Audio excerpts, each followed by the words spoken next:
President Trump's National Security Advisor, John R. Bolton, rolled back on Sunday Mr. Trump's decision to rapidly withdraw from Syria, laying out conditions for a pullout that could leave American forces there for months or even years.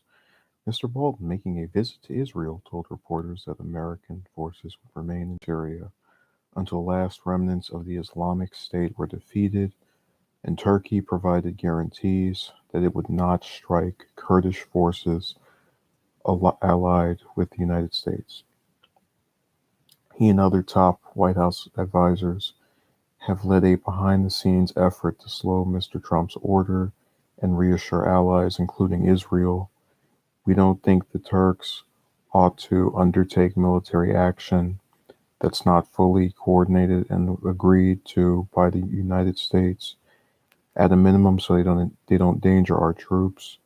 They don't endanger our troops, Mr. Bolton said in Jerusalem, where he was traveling ahead of a visit Tuesday to Turkey, which he should be there by now since it is Tuesday.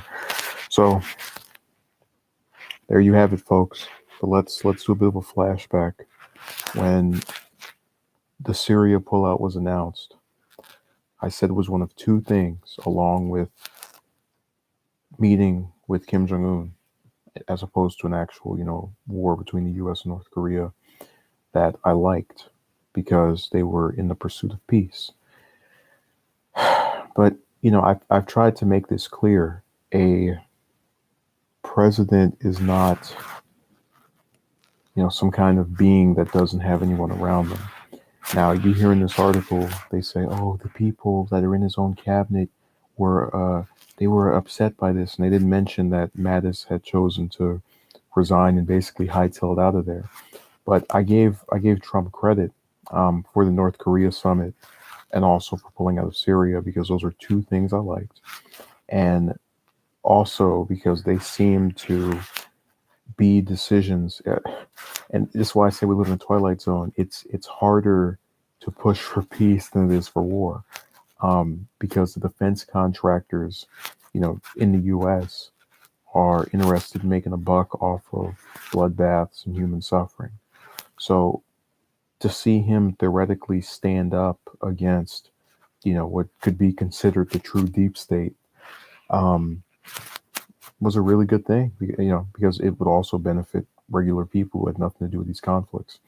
So when I go around and I then see his supporters, now being anti-war, it's okay, well, whatever. If he converts some people to seeing how senseless this stuff is, these never-ending conflicts, that's fine by me. And then we started hearing about cutting the number of troops in Afghanistan in half, which didn't impress me as much, because in prior times we've had people, they turned it into as Kyle Kalinske said, a yo-yo. So they'll spin it back and forth, where, I'm taking, this is what Bush and Obama would do. They would take some out and they put some back in, and they would take some out, put some back in, and they always make it seem as if there's some subsequent progress being made to warrant including more people or getting rid of more people, when in reality we're no more closer to achieving whatever the hell victory we were trying to get in Afghanistan than we were when we invaded there 17 years ago. But this is the lack of attention that's paid on purpose to these topics. So when he said that, I wasn't as thrilled, but it still was kind of in that direction of, I'd rather have less than more. So imagine my surprise when I see the guy who is called, this great negotiator and purported as someone that can make deals, sit here and have his national security advisor and Secretary of State basically say, hey, screw what you want. We're going to tell you something. And then, because we have served in other cabinets, supposedly that gives us more experience than you. Never mind the fact that every conflict we get behind is a total failure that results in the loss of American lives as well as other innocent people. And I want to make this clear. This is not just a Republican thing. You've also had the, I had a video about 2 or 3 weeks ago about the military releasing that report where they said over 1,000 innocent people were killed by the U.S. military over the last 4 years. So this isn't just a problem with Republicans. It's a never-ending issue with the U.S. federal government. So when Trump said last month, we're going to stop this in Syria, I said yes. And you have to remember that this is in this era of everything being reverse of how it should be. Courageous are more courageous than continuing a war, because you have the influences of defense contractors who bought out the media. That's why every news station, whether it be Fox or CNN or CNBC or ABC, was sitting over here cheerleading for war.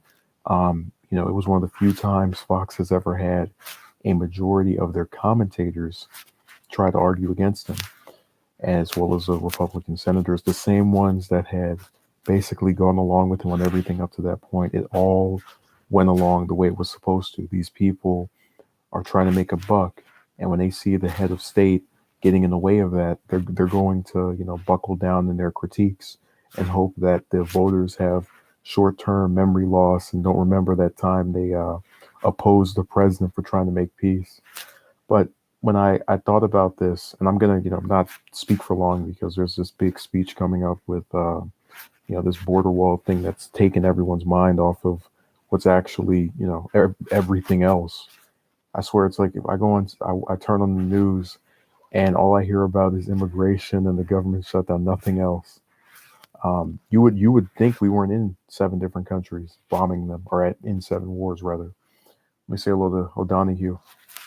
So going back to what I was saying, you have these people in his cabinet, like Pompeo, like Bolton, who made a name for themselves as neocons. That's a group of conservatives who want to be in a perpetual state of war. And some people will say, oh, well, that's you trying to attack Republicans. I can name you multiple current members of Congress who are Republicans, like a Rand Paul, like a Mike Lee, like a Thomas Massey, if I'm even saying his last name correctly, Mazier Massey. These are people who I don't agree with pretty much on anything that relates to domestic affairs, but they have been, in many cases, more correct than the Democrats. What sound, O'Donoghue? I'll play this on here, and then we'll see if that sound is supposedly getting in the way. It always does suck when you go back and watch this, and then you have to see the moment where there was a brief pause. Okay, so there's nothing wrong with the sound. That's fake news. Going back to what I was saying, I realized when I was talking to Trump supporters for a majority of the latter part of last year that it's not really about ideology, and that's something I've been complaining about with people from both sides. So, for example, when we were in the perpetual state of war, before Trump said anything about pulling out of Syria, before he said anything about how stupid being in Afghanistan was, you had one of his supporters go back and forth with me and say, we have to be in these wars to protect ourselves. And so after he pulls out, I see all of these anti-war people. And, now that he is staying in or going, remember, we were supposed to have a 30-day pullout. And it went from that to pretty much an indefinite occupation. You won't see any of his fans or, supporters go and criticize or condemn this decision. And it's really bothersome, because when I go and I watch, Ron Paul's Liberty Report, that's the former congressman that ran for president twice, maybe 3 times, but I think it was twice, with 2000 and 2012. He has a comment section or a group of people that listen to him that probably also don't agree with me on anything domestically, but I give them credit because they sit there and they say one thing and they stick to it. So when they tell you they're non-interventionist and a president of either party says we're pulling out of a war, they get behind it. And it's sad to see people like that get lumped with the ones who are just going along with the flow. You won't see any of Trump's supporters go and get upset about this. All they're going to do is talk about this thing with the government shutdown, and completely pretend as if these multiple military engagements. We're wasting billions of dollars fighting wars that no one even knows what the end goal is, are going on.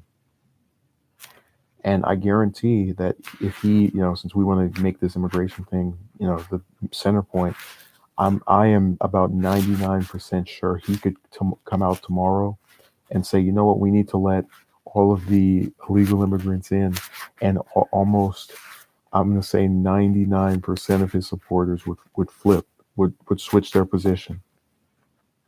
And that's the problem with the two-party system. That's the problem with um, politics. It's turned into a game show where, stupid things, no matter who's in office, go on for 3 to 4 years. And then by the time of the second year, people are talking about running for president just so they can get in office and do the exact same thing. I swear it's the perpetual state of stupidity. Um, I have to keep explaining this to people. When you have a president that is a non-interventionist or someone that doesn't go one way or the other, they are subject to influence by the people that they allow to be around them because they don't have an ideology. Um, so when you have people, neocons like Bolton and the Secretary of State Pompeo, both of whom I despise, but I give credit because they've been saying the same thing consistently for years. Bolton wants regime change in North Korea, in Iran, wants to stay in Syria forever. These are all things that he's known for supporting and doing. So when you have people who are consistent going up against a person higher on the totem pole who's not, or can be subject to bend over or switch or change, whatever word you want to use, it's a recipe for disaster if you're talking about trying to pull out of these conflicts. So I realize I'm a broken record. I hope that we, during his tenure, get out of wars. But as long as he has the neocons in control, I'm not hopeful or optimistic. So you get your hopes up just to go right back down. All thanks to the military-industrial complex. It's a sad sight to see more lives lost.